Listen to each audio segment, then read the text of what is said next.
If we're divvying up what the NFC West could look like next season, I think the Rams are for sure the clear-cut favorite, with the Arizona Cardinals being a team that, if Kyler Murray finally plays consistent football, is right up there neck and neck with them. The San Francisco 49ers are a wild card strictly because their schedule is a complete and utter cakewalk. I think they have the worst roster potentially in the division. And the Seahawks, I think, are embracing at least a 1 to 2 year rebuild because I don't believe in Sam Darnold. Here's why I'm picking the Los Angeles Rams, though. Matt Stafford is a top 8 quarterback in the NFL. Let's just not argue about it. Let's call him top 8. Sean McVay is a top 5 coach in the NFL. That defense is going to take another stride in year 2 because it was young, it's frisky, it's twitchy. That's a good, really good defense. I can't consciously pick the Cardinals to win the division because they're just a little young for right now. If Kyler Murray plays really consistent football, that's when you can talk about the Cardinals potentially winning the division. Sean McVay is too good of a head coach.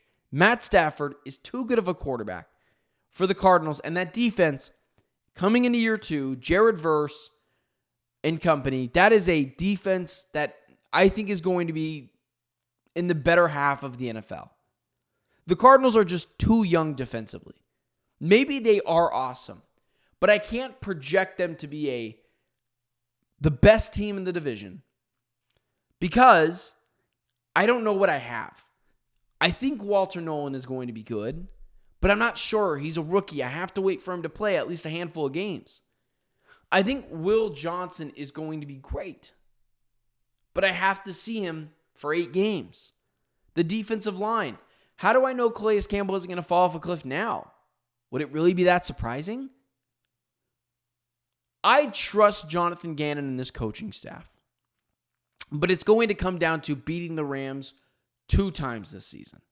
I don't think there's a world where the Arizona Cardinals can beat them only once and win the division. I just think it's too much of a tall task to climb. Because if you beat the Rams, you not only beat them, but you have the tiebreaker. It's effectively a 3-game cushion if you tie with the Los Angeles Rams.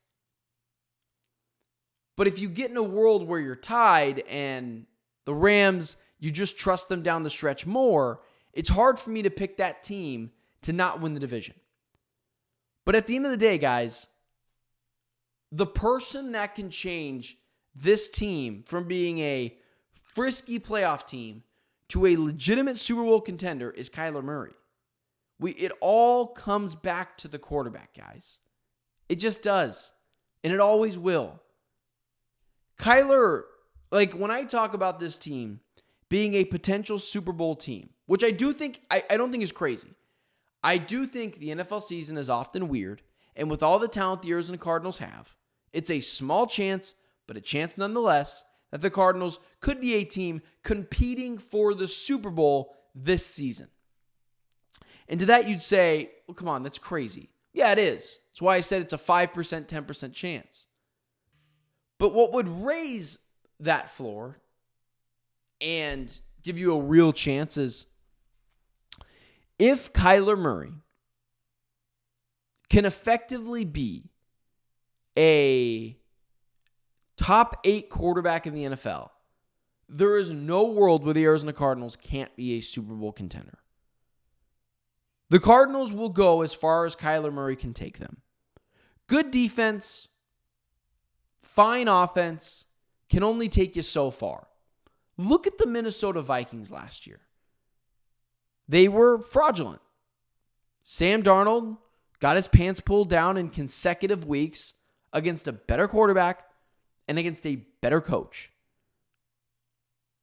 And you look at the Vikings and you say, well, man, they looked good pretty much everywhere last year. You know, you had, who was the Miami Dolphins? You had Brian Flores calling the defense. And you had Kevin O'Connell calling that offense. Andrew Van Ginkel went insane last year for the Minnesota Vikings. I believe that's who it was, on the defensive line. They were effectively a very good team last year. But the team's only going to go as far as the quarterback takes them. This season continues to be on Kyler Murray.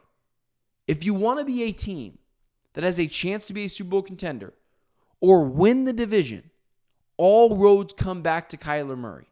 I don't care how good Will Johnson is. I don't care how good Walter Nolan is. If Drew Petzing and Kyler Murray are not on the same page and Drew doesn't trust Kyler to throw the ball downfield effectively and Kyler Murray doesn't cut down on his mistakes, this team is nothing more than a fringe playoff team for the foreseeable future.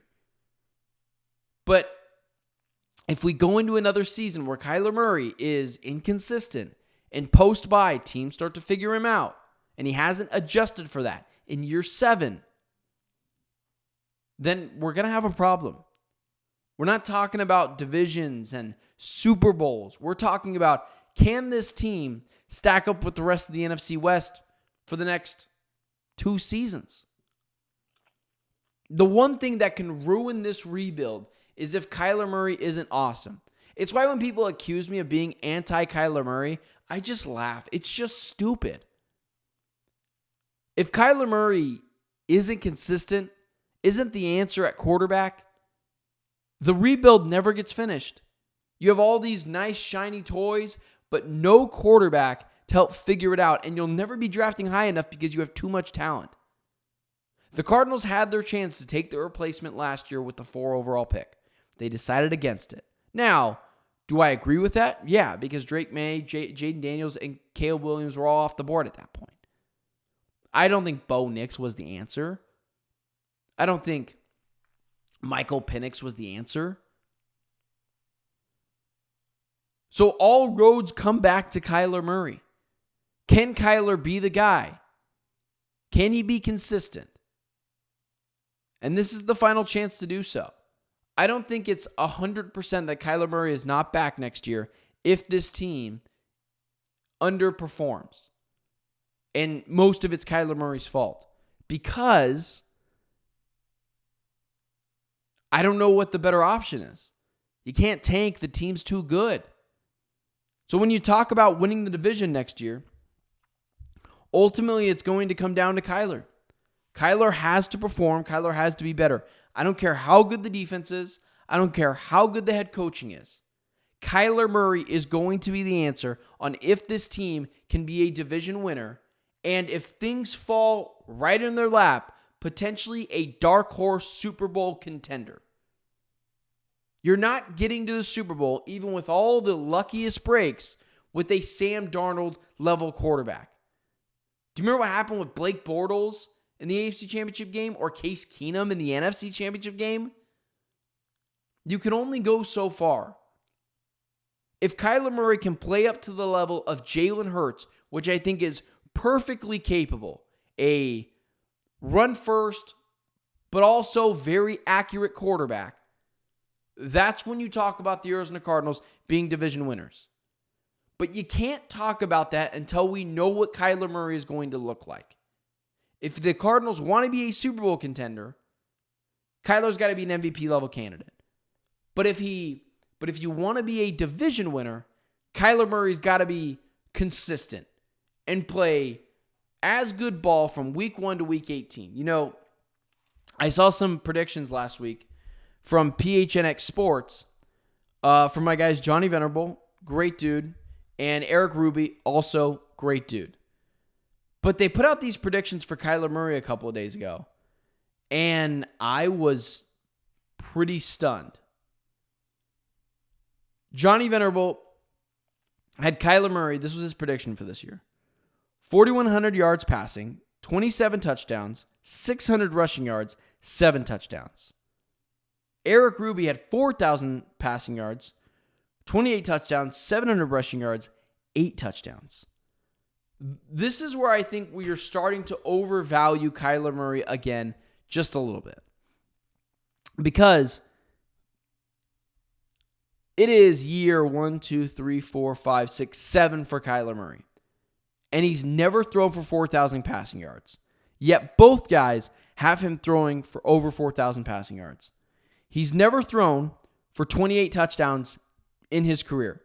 And both guys have him throwing for 27 or 28 touchdowns. That's at least one more than his highest ever. He's only rushed for over 600 yards once in his career. And both guys have him over 600 yards. And they both have him for 7 rushing touchdowns minimum. Kyler has only had over 5 rushing touchdowns once in his career. It's just, we might be overvaluing Kyler. It might be that start of the year where we're starting to overvalue Kyler Murray just a little bit. Nothing against those guys. They might have a better grip on it than I do. But I think just assuming Kyler Murray is going to be awesome next year is a little bit of a stretch. That's all it is. It's a little bit of a stretch. I understand the schedule isn't great. But if the Cardinals want to be a Super Bowl contender or a prime playoff contender, it all comes down to Kyler Murray. The defense could be awesome. The wide receivers could be great. The running backs could be good. The offensive line could be fine. The coaching staff could be spectacular. But at the end of the day, if Kyler is inconsistent, we saw this story last year. They were 6-4 through 11 weeks, and they completely defecated all over themselves. This year comes down to Kyler Murray, like it or not. And that's where I would go with that, guys.